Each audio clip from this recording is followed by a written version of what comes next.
When someone invites you to get on a train and travel through the dynamic landscapes of Colorado for 11 hours with complete strangers making art, the only thing you can say is, when do we board?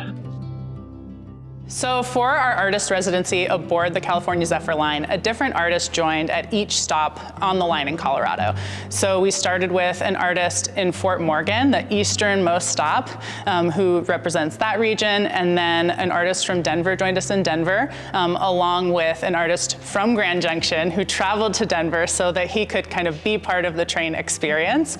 Then we had another artist join in Fraser Winter Park, and then finally an artist join in Glenwood Springs. She only had less than 2 hours to create art on the train. So it was a really fun way to give artists this really creative and strange space to use as a studio. We all kind of camped out in the viewing car on the Zephyr and took over multiple tables. And then we also had an artist who's a filmmaker who was documenting the entire process. And then everyone arrived in Grand Junction and got to see the space for the first time. And now today we're working on installing this exhibition for kind of a pop-up to show off what everyone made on the train. Well, I mean, we're literally on this train together representing different areas, which is really unique opportunity to learn about those different areas, even if it's in this like sort of microscopic way. But I never get those opportunities, so I think that that's incredible. I'm feeling very lucky to meet you all and be here with everyone.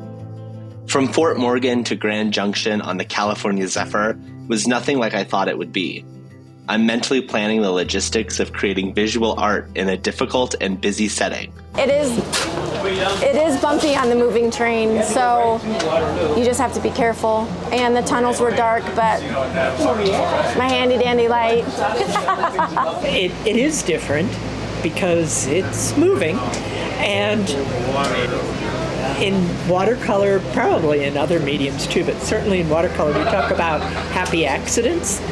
And there's been lots of them where the train has shifted and I went, oh, well, there's a tree. I'm really not that easily distracted, but I'm so stimulated. I'm like very stimulated by every little thing. And someone was mooning us, so how could that not distract me?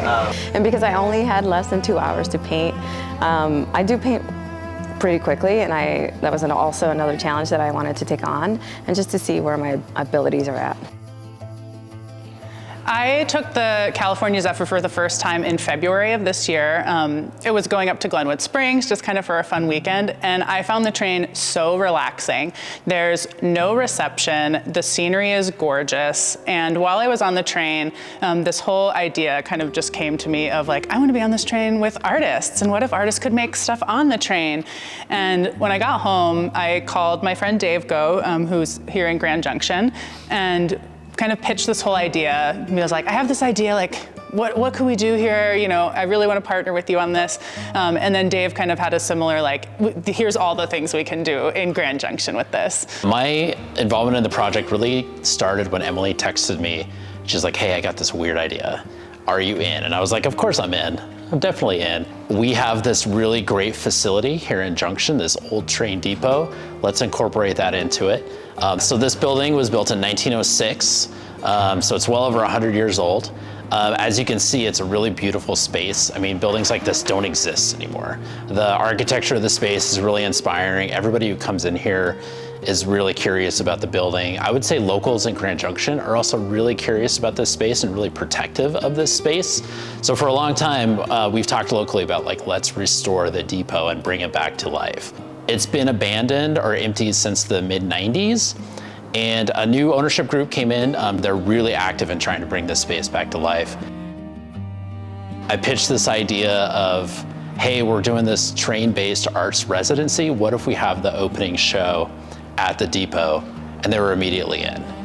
They love inviting people into this space, showing it off, getting people interested in it. So the thinking from my end was, let's use Emily's idea, pair it up with this building, and then create this really fun experience. So after we had this idea for the project, we applied to get a Change Leader Network Activation Grant from Colorado Creative Industries to fund the project and work with other change leaders across Colorado to select artists from their regions along the train line. There's two things that I think are really attractive about this project. One, it connects Colorado communities that otherwise might not be talking to each other. We also talked a lot about having a diverse collection of artists to be part of this project. So we have a variety of different artists from different age groups, different backgrounds, urban areas, rural areas. It's a really nice mix of what Colorado actually is. And then inviting them all to be in one room and connecting. I think there's a lot of power in that connection of like bringing a lot of people together over this shared experience. And I think it's really cool that it's arts and culture based. I think that, you know, Denver's art scene can feel like it's very Denver, Denver, Denver, right? And there's artists who work in Denver, and we don't have a lot of regionality across that. We don't have a ton of people coming in from outside regions who are really active in the Denver scene. It's kind of difficult, right, to get this sense of creativity statewide. And I feel like that happens a little bit in each town, right? Like we all have our own art scenes, and this is a really amazing project that kind of connects all those little creative districts and regions and all the work that they're doing by just bringing a representative together. And everyone meshed so well. Everyone made work that was super in their style that was responsive to this adventure. And I think that we can do so many more projects like that that really bring together all of these communities, bring together the creative districts across our region to collaborate on things like that. The whole experience is something that you couldn't have if you were just in Denver or just in Fraser or just in Junction, right? It really has to kind of merge those things. And all the artists are working on totally different things and with totally different inspirations from their unique landscape and their unique community across Colorado. Stressed that I had something I needed to prove, that I was worth being a part of this journey. I feel very extremely capable of working with a lot of adversity. So like, hey, throw you on a train and anything can happen, and can you still make work? And you're like, yeah. I can respond to all of the environment and make things that feel like they're true to the experience. Traveling to find validation in the unfamiliar, to find the confirmation that I do belong and that I do have what it takes to call myself a creative. One thing would be take the train, it's super fun. Two, just get out of your comfort zone a little bit and then make art in crazy places, and you never know what'll happen. But what I found instead wasn't stress or doubt or exhaustion. Instead, I found that train travel is nothing like regular transportation. Oh, I wanted the adventure because it's sort of flying by the seat of your pants, and that's perfectly okay with me. It's a protected bubble in space and time, filled with a micro-community of travelers all choosing to share space with strangers, removed from politics, schedules, and regular everydays of normalcy, all replaced with gorgeous landscapes, engaging conversations, different perspectives, and of course, art. And that combination is life-changing. Westbound was a really big experiment. So this is a brand new kind of idea. Neither Dave nor I have done anything like this. None of the artists have done anything like this. And none of the organizations we partnered with have done anything like this. So it was a big logistical question of how we were gonna pull this off, what elements we wanted to do. And there wasn't really a model that we were following. So there were a lot of logistical challenges of just like, who do we partner with? What will it look like? All the communications about like, what does a pop-up exhibition look like? Like, how are the artists gonna make work on the train?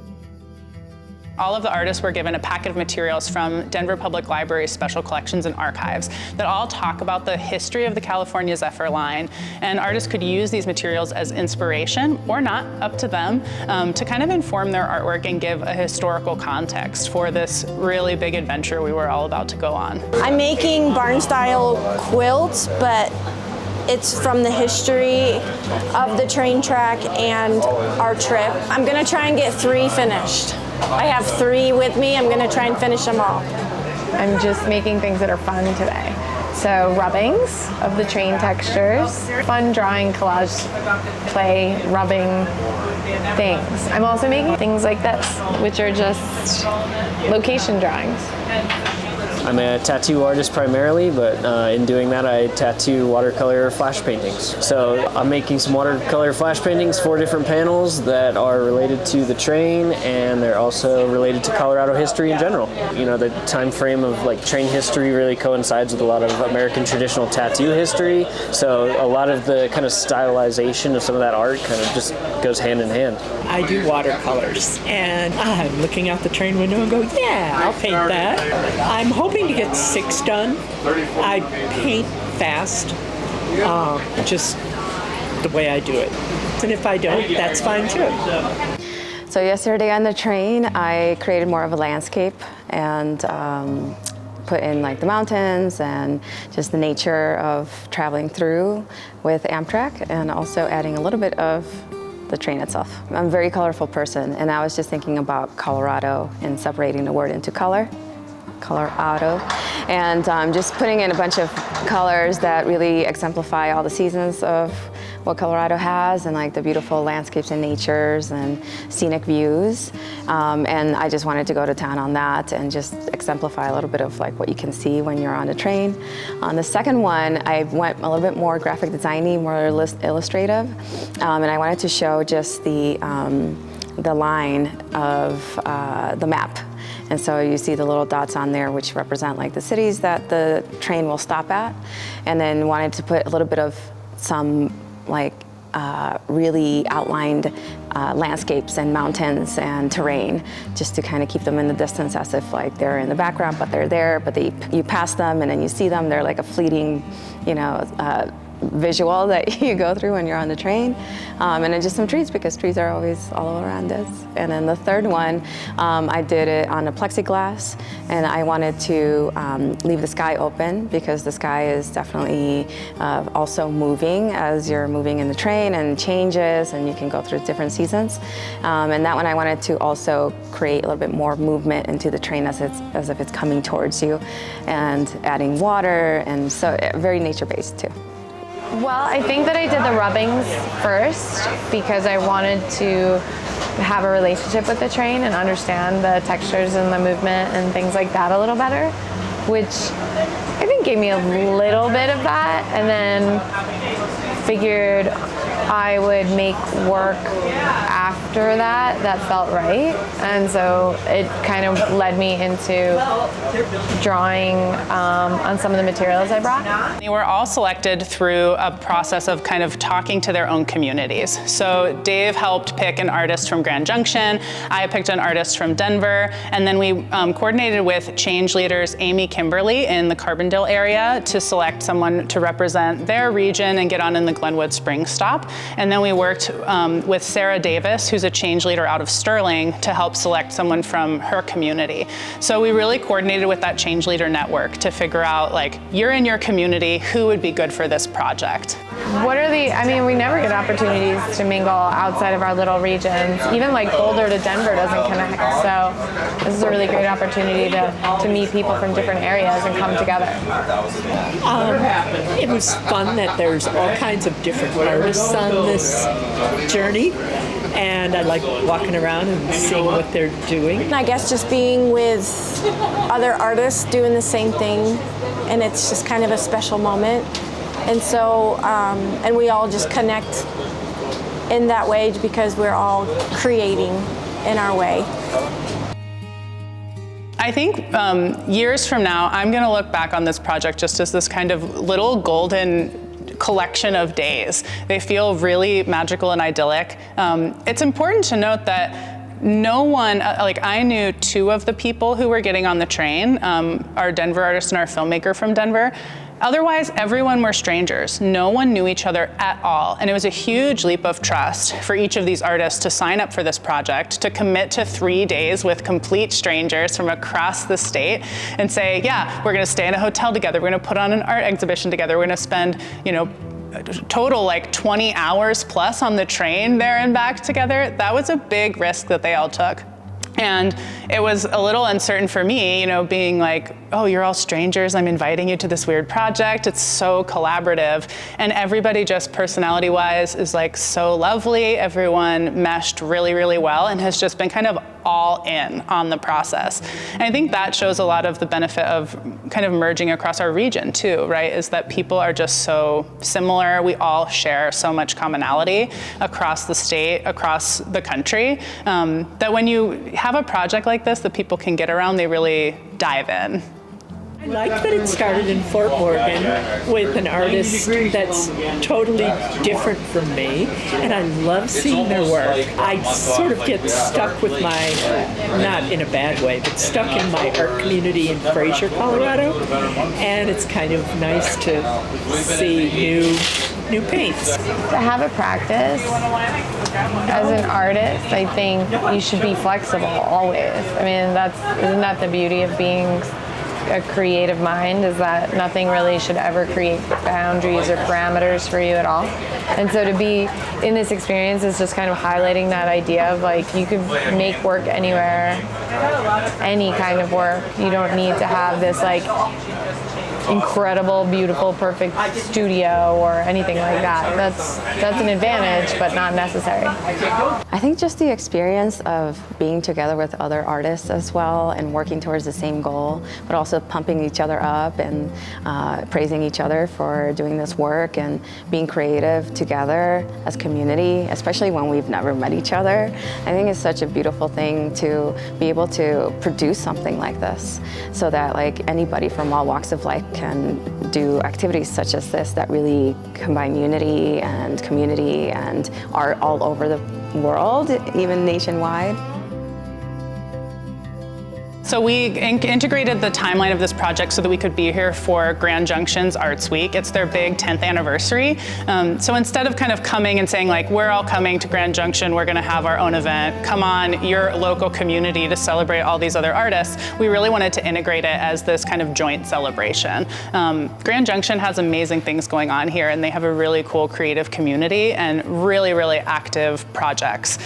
So being able to kind of join in on that and join in on their kind of big party for their anniversary celebrations was really important. And I think that we can be doing more of that across the region.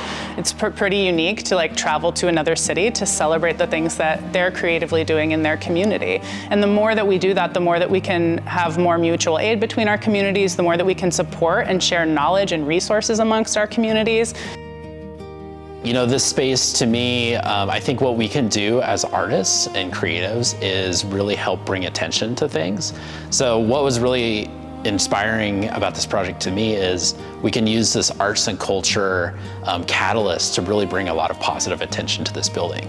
We can have a big open house, invite a lot of people into the building, and then once they're here, they're gonna have that personal connection to this space. For example, we're bringing a lot of people into this building that we're trying to save.